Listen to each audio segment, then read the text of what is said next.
has a question except the brother, the young atheist brother. Let me get back to you. 215. You have a question? Yeah. Can you hear me, brother? Hello. Go ahead, my brother. Yeah. Yeah. Yeah, I did. I like I said, enjoyed your show there. I guess my comment / question would be that when I hear the when you say contradiction, I don't think that when people present that, or at least when I present it in conversation, that it's like a direct parallel, like for the laws to line up for plantation slavery versus the biblical slavery. I don't think people look at it that way, for it to line exactly up where you find the laws and you compare the two, because they were more brutal in the American South.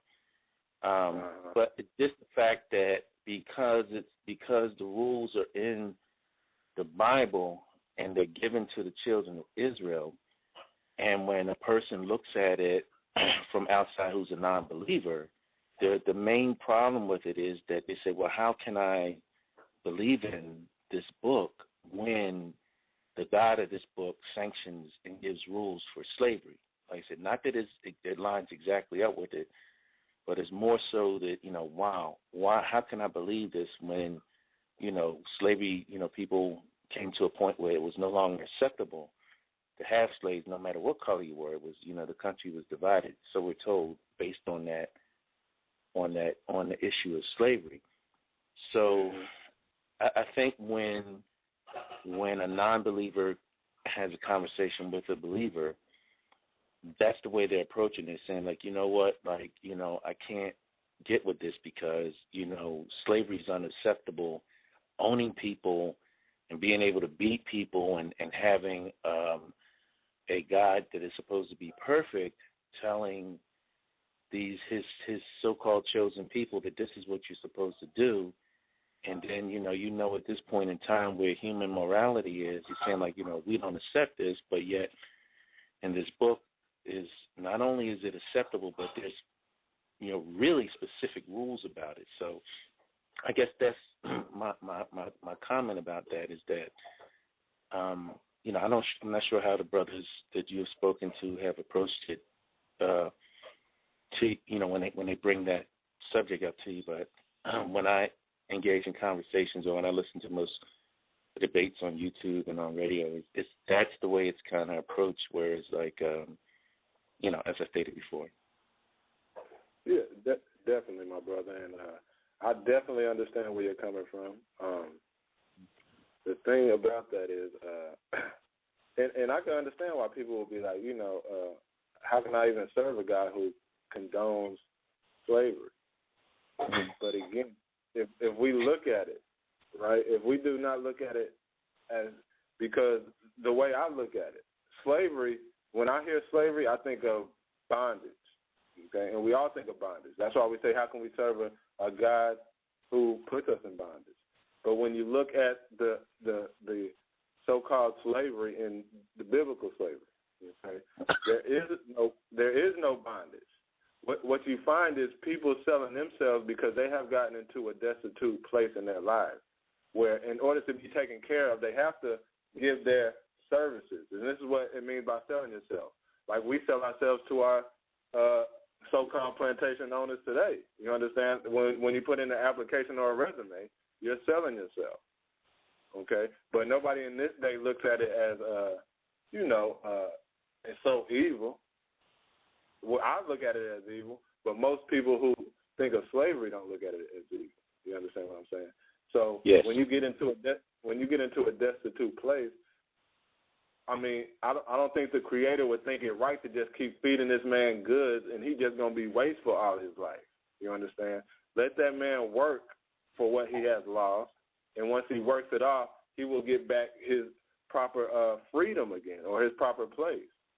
It's not that he gets cast off into everlasting bondage like we So it's basically, when I look at the so-called slavery in the scriptures, I look at it as more of a redemption than a bondage, if you understand what I'm saying. Even when you can buy the heathens from other nations, as it says. The heathens from other nations most likely are oppressed. You understand? Because that's how they run their governments, off of oppression. But when a Hebrew was to buy a heathen servant from even another nation, he wasn't even supposed to oppress him. So how was he being treated? That's how we must look at it. He was being treated as if he was a son or a brother. You understand? Sharing equally. And that's like when they came out of Egypt, they came out of mixed multitude. Because it was exactly. Hold on, I don't want me to cut you off. But that brother brought up a good point. Even when they came out of the bondage in Egypt, like I don't think they were in chattel slavery in Egypt, but they were in bondage. You understand, where they had to work against their will. Okay, so even when they came out of Egypt, it says a mixed multitude came out. So it wasn't just Hebrews that came out of that bondage, but other oppressed people who were oppressed. Oppressed Egyptians and oppressed people of that area came out with the Israelites to freedom. You understand? So that's basically how I look at biblical slavery. But when we get that word slave, that words play a big part even in our psyche. You just hear the word and you automatically think of something. Like if you hear the word communist, you just think of somebody evil. You understand what I'm saying? The same with slavery. And I think just understanding the different contexts and times will bring more light to the situation. Well, yeah. Am I still on? Yeah, go ahead. Yes, sir. Yeah. The other thing, I think it goes a little bit deeper than that because, I mean, there's no doubt about it that the Israelites were commanded to go in and not only take slaves but take the women. You know, take the children, kill the babies, and you know, and it was not. You know, I would have to disagree with you when you say that it was like bonded or servitude. Now, it was servitude on one, like indentured type servitude when you're dealing with Israelite. But as far as anybody else, they weren't even considered as, you know, they were considered as dogs or you know, I mean, less than human. So you can do anything to them. That's like I said. If you beat a slave and he doesn't die within a certain amount of time, well, it's okay. You can take the women. You know, they were directed to go in the instance of the Canaanites, to go in, you know, kill the men and the babies, but take the women and have children with them and you know, rape them, do whatever you want to do with them. They were like war booty. So it is slavery. You know, like I said, in one instance, yes, it is the indentured servitude, but it was brutal. It was abominable. It was something horrible, which is not acceptable to people, you know, like myself. It was indefensible for me when I was a believer. And it's something that just, you know, when you speak of, you know, owning people and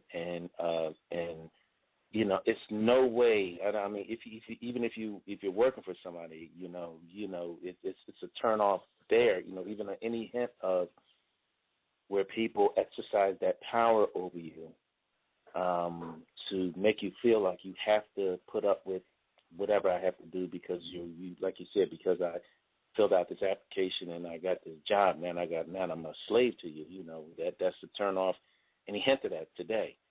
But of course, you know, this is a milder form of I agree with you, this is a milder form of that indentured servitude, and, you know, nobody looks at it that way, but, you know, thank goodness we have the ability to operate our own businesses and kind of alleviate that kind of feeling. But I just want to make that point that, you know, it was a brutal system back then, as it was. But like I said, it does not line up. I agree. It doesn't line up exactly with what happened in the South, but, you know, it definitely was used to justify and to pacify the slaves, to let them know that, okay, look, it's going to get better by and by, but according to this book, you got to deal with it right now because it says so back in this book. Definitely, my brother, and I honestly respect your, you know, view and your opinion, and like you said, I mean, they got to respect the book. But one thing, I mean, we could say it's brutal, or we could say that,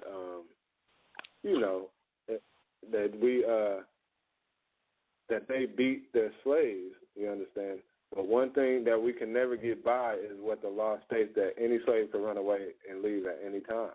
You understand? Mm-hmm. So that makes it not even as brutal. Like you said, you could beat them and rape them.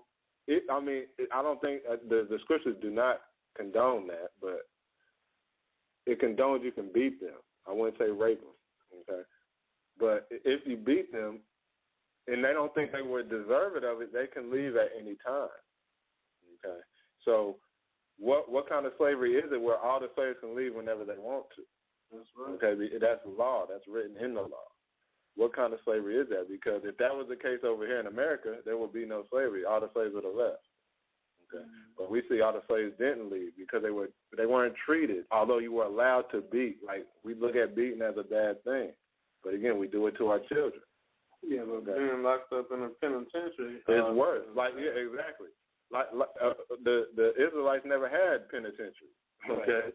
Like we do today. That's worse. You getting treated like an animal if you locked up in a penitentiary. That's right.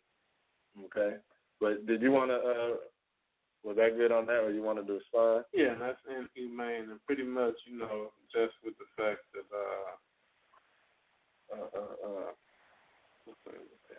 well, hold on. Let me just get to this next call. Yeah. Let me get to this next caller. 757. Did you have a question or comment? Yeah, Brother Blue. This is Brother Kershaw. How you doing, brother? I'm doing all right. I just wanted to say that you did a good job with your teaching this evening, and it's a good thing that you come out with this because a lot of people, like you said, they look at the word slavery and they give it a bad connotation, but they don't realize that if you look at it from the Bible point of view, it's different than looking at it from the the pagan or the heathen point of view. But the brother had mentioned something about how brutal it was back when the children of Israel were going into the other countries and overtaking them and killing all the men. But he doesn't realize it. See, a lot of people make the mistake of looking at it as the children of Israel, the ones being brutal. They don't realize that if the children of Israel didn't do that, those nations would have did it to them. So basically, he was back there trying to preserve his bloodline for Jesus to come through.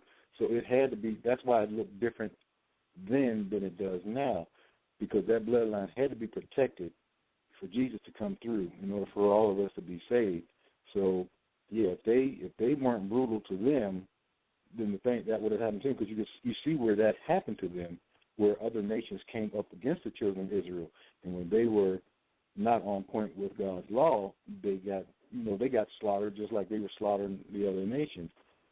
So it worked both ways. It wasn't just the fact that the children of Israel were going and oppressing everybody. They were being oppressed also if they allowed those other nations to come up against them. So we just living in a brutal world, period. But back then, God had to protect that bloodline.